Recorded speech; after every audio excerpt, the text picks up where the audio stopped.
Berita menarik sepanjang minggu ini. Nombor 6, Ahmad Faizal Azumu menganggap kedudukan Muhyiddin Yassin sebagai Presiden amat selesa untuk mengemudi parti itu dalam penggal akan datang. Timbalan Presiden Bersatu itu berkata, mesyuarat Majlis Pimpinan Tertinggi Bersatu menunjukkan seluruh saf kepimpinan menyatakan sokongan padu terhadap Muhyiddin. Justru dia mempersoalkan sikap setengah pihak yang tidak dinamakannya kerana gemar terbawa-bawa kabar angin. Katanya, kenapa suka layan kabar angin? Saya fikir kedudukan beliau Muhyiddin sebagai Presiden amat selesa dan ini akan membolehkannya mengemudi Bersatu dan PN ke arah kejayaan yang lebih besar. Ahmad Faizal juga bekas ahli Parlimen Tambun berkata demikian ketika ditanya sejauh mana kebenaran spekulasi yang mendakwa terdapat kian berbeza-beza dalam Bersatu. Antaranya ada kumpulan tertentu yang tidak berpuas hati dengan hala tuju parti itu lalu mahu Muhyiddin digantikan. Ia turut dinyatakan ahli Parlimen Bagan Serai Syed Abu Hussein Hafiz Syed Abu Faisal dalam sidang medianya pada 26 Disember lalu. Malah dia turut menamakan Hamzah sebagai calon yang sesuai mengepalai Bersatu. Bagaimanapun, Hamzah yang juga Setiausaha Agung Bersatu menyatakan parti itu berdiri teguh di belakang Muhyiddin selaku Presiden. Ahli Parlimen Larut itu menegaskan kepimpinan Bersatu bersetuju sebulat suara untuk meneruskan perjuangan mereka di bawah kepimpinan Muhyiddin. Penegasan itu sekaligus dilihat menafikan kabar angin yang mendakwa wujudnya kem tertentu dalam parti terbabit sehingga ada yang mahu Muhyiddin digantikan. Veteran UMNO Syahrir Samad pula mencadangkan agar tugas mengetua APN selaku blok pembangkang diambil alih oleh PAS. Syahrir berhujah begitu antara lain disebabkan sudah ada 6 ahli Parlimen Bersatu menyokong kerajaan perpaduan secara terbuka. Ahmad Faizal berkata untuk mengetuai barisan pembangkang secara berwibawa, kepimpinan Muhyiddin adalah diperlukan. Katanya tanggungjawab PN dan Bersatu sebagai pembangkang yang berwibawa akan lebih menyelah di bawah kepimpinan Muhyiddin. Ahmad Faizal juga menegaskan Muhyiddin memang dikenali sebagai seorang pemimpin dan tokoh yang amat prihatin terhadap isu rakyat. Katanya beliau juga berpengalaman luas dalam pentadbiran negara. Dalam perkembangan sama, Ketua Pemuda Bersatu Wan Ahmad Faizal Wan Ahmad Kamal menegaskan tiada sebarang pergolakan berlaku dalam saf kepimpinan parti itu. Nombor 5, Kerajaan Pimpinan Perdana Menteri Datuk Seri Anwar Ibrahim seperti acuh tidak acuh dalam menangani ekonomi negara, terutama yang berhubung kait dengan kehidupan dan kos sara hidup rakyat. Pengerusi Perikatan Nasional Tan Sri Muhyiddin Yassin berkata, indeks harga pengeluaran Malaysia terus merekodkan aliran negatif 1.3% pada Disember 2023 berbanding negatif 1.5% pada November tahun yang sama. Katanya bagaimanapun kerajaan seperti acuh tak acuh dalam menangani apa yang sedang berlaku sekarang. Selepas lebih setahun, masalah ini terus berlaku dan berlarutan tanpa ada tindakan konkret yang boleh meredakan keresahan rakyat. Aliran negatif IHPR ini merupakan salah satu bukti keadaan ekonomi negara semakin meruncing dan tidak sihat. Jika kerajaan berterusan dengan cara kepimpinan dan pentadbiran ekonomi sebegini, saya khawatir Malaysia akan terjerumus dalam kencang ekonomi yang lebih buruk. Muhyiddin berkata perniagaan pula masih lagi bergelut dengan belum benar-benar dapat keluar dari fasa pemulihan perniagaan.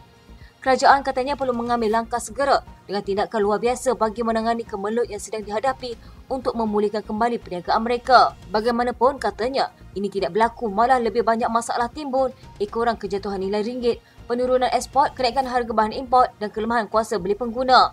Tambah Muhyiddin lagi, aliran negatif IHPR juga dijangka menyebabkan pengeluaran menghadkan import pengeluaran seperti tempoh masa kerja, bahan mentah dan seluruh rantaian kilang. Katanya selain memberi kesan kepada pengeluar, ini juga sudah tentu menambahkan beban hidup rakyat dari aspek tabungan dan pengurangan simpanan individu oleh kerana sumber pendapatan yang terjejas. Sekiranya aliran negatif IHPR berterusan disebabkan permintaan yang menurun, pengeluaran mungkin mengambil tindakan mengurangkan jumlah pekerja. Ini akan memberikan kesan besar kepada ekonomi negara, terutamanya masalah pengangguran dan kehilangan punca pendapatan individu yang akan mengusukkan lagi isu beban kos sara hidup yang sedang ditanggung oleh rakyat pada masa ini. Nombor 4, Ahli Parlimen Labuan Suhaili Abdul Rahman yang digantung keahlian oleh Bersatu mencabar parti itu memecat semua ahli parlimennya yang menyatakan sokongan kepada Perdana Menteri Datuk Seri Anwar Ibrahim.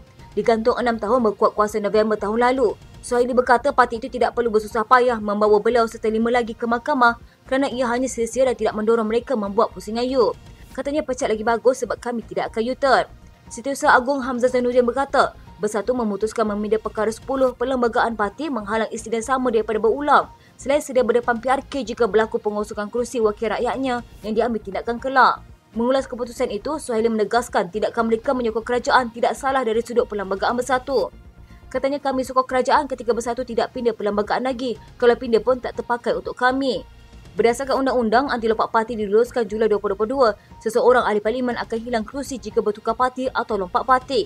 Bagaimanapun seseorang ahli parlimen tidak akan kehilangan kerusinya jika wakil rakyat itu dipecat daripada parti atau parti terbubar atau dibatalkan pendaftarannya. Dalam pada itu, Suhaili mendedahkan sikap pemimpin utama parti yang enggan berunding mengenai peruntukan wakil rakyat pembangkang menyebabkan mereka terpaksa memilih jalan sendiri. Katanya ia betul tidak mahu berunding sebab tu kita kena buat pilihan sendiri bila pemimpin parti main ping-pong. Bila dimangkitkan hal peruntukan, Tok Fo kata mereka pun sama tak dapat. Mana boleh sama, mereka pemimpin. Pernah jadi menteri, mereka ada pencen besar tapi kami wakil rakyat biasa hanya hidup atas alau kami mana cukup. Beliau berkata hasil sokongan kepada kerajaan Anwar, rakyat Labuan kini mampu menikmati pembangunan sama seperti rakyat di kawasan lain. Katanya kalau saya tak sokong PMX, Labuan tidak akan maju kerana Labuan adalah wilayah persekutuan. Nombor 3. Parti dalam kerajaan perpaduan tidak perlu berkecil hati dengan keputusan Perdana Menteri Datuk Seri Anwar Ibrahim melantik Ahli Parlimen Bukit Gantang, Syed Abu Hussein Hafiz Syed Abdul Faisal dari pembangkang mengetuai jawatan kuasa berkaitan isu menangani harga makanan dan kos sara hidup. Menurut Ahli Majlis Kerja Tertinggi UMNO, Puan Azhar Kashi, kuasa melantik individu mengetuai jawatan kuasa tertentu hak Perdana Menteri. Katanya Syed Hussein sudah menyatakan sokongan kepada Anwar. Tidak ada pihak yang perlu berkecil hati, terutama dalam kalangan parti yang mendukung kerajaan perpaduan. Bahkan UMNO sendiri menerima baik rombakan kabinet oleh Anwar, walaupun melibatkan Menteri UMNO. Ada baiknya kalau Perdana Menteri mempelawak ahli parlimen pembangkang lain duduk dalam jawatan kuasa ini atau jawatan kuasa lain, apakah mereka sudi menerimanya demi rakyat. Anwar mengumumkan Syed Hussein dari Perikatan Nasional dilantik mengetuai jawatan kuasa berkaitan isu menangani harga makanan dan kos sara hidup di bawah mesyuarat khas Majlis Tindakan Sara Hidup. Sementara itu, Ahli Majlis Pimpinan Pusat PKR, Yahya Mak Syari berkata, walaupun jawatan kuasa itu dipenguruskan wakil rakyat pembangkang, ia tidak bermakna ahli parlimen kerajaan tidak boleh menyumbang idea. Katanya malah pelantikan Syed Hussein sudah tentu dibuat selepas mengambil kira pelbagai sudut, termasuk berpengalaman luas dalam bidang korporat dan syarikatnya tersenarai dalam bursa saham. Saya juga tidak nampak pelantikan itu sebagai imbuhan selepas sokong PM. Setiausaha Veteran UMNO Mustafa Yaakob berkata, pelantikan Syed Hussein mampu meredakan suhu politik dalam negara dan membolehkan Anwar memfokuskan usaha memulihkan ekonomi negara. Nombor 2. Pelantikan bekas Menteri Besar Azmi Ali sebagai Ketua Bersatu Selangor antaranya dikatakan langkah untuk menyekat pengkhianatan, khususnya di negeri itu selepas 6 wakil rakyat parti itu menyokong Perdana Menteri Datuk Seri Anwar Ibrahim. Salawati Mak Basir dari Universiti Kebangsaan Malaysia berkata, Azmi dipilih kerana beliau lebih memahami corak permainan politik di negeri itu mahupun seluruh negara. Katanya perlu pertukaran kerana mereka ingin memastikan tiada lagi ahli sama ada ahli parlimen atau ADUN yang menyokong Perdana Menteri Datuk Seri Anwar Ibrahim. Selain pindahan, perlembagaan dilakukan. Salah satu cara untuk menyelamatkan keadaan ini ialah melantik Azmi. Isnin lalu, Setiausaha Agong Hamzah Zainuddin mengumumkan Majlis Pimpinan Tertinggi Bersatu bersetuju membina perlembagaan parti bagi menghalang pengkhianatan. Di sebalik dakwaan lebih ramai ahli parlimen bersatu akan menyokong Anwar. Sehingga kini 6 ahli parlimen bersatu menyatakan sokongan kepada Anwar. Bersatu turut membuat perubahan kepimpinan di Selangor dan Negeri Sembilan yang disifatkan sebagai usaha membugarkan parti.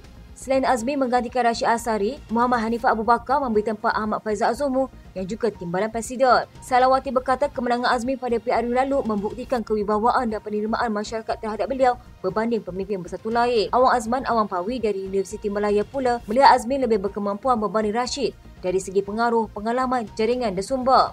Beliau juga percaya langkah mengangkat Azmi itu akan mengukuhkan kedudukan Presiden Muhyiddin Yassin.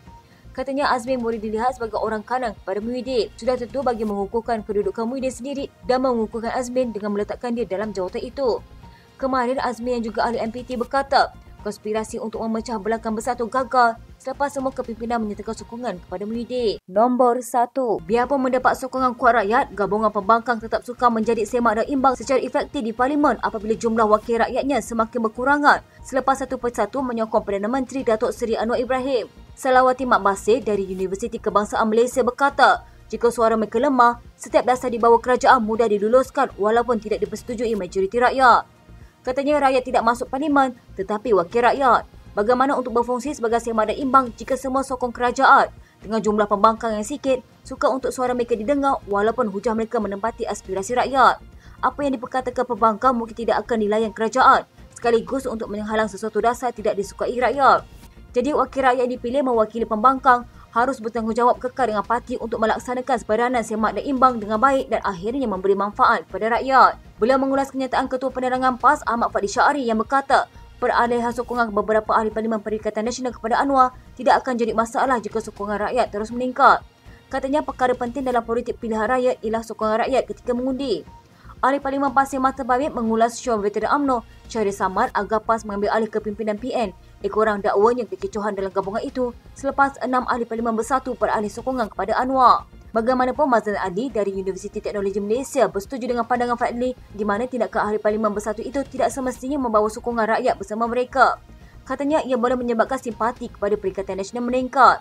Namun untuk jangka panjang, tindakan 6 ahli Parlimen Bersatu itu menguntungkan Anwar dan kerajaan perpaduan apabila dengan pertambahan sokongan, kerajaan boleh meluluskan apa sahaja undang-undang tanpa banyak masalah. Ini termasuk persepadanan semula kawasan pilihan raya.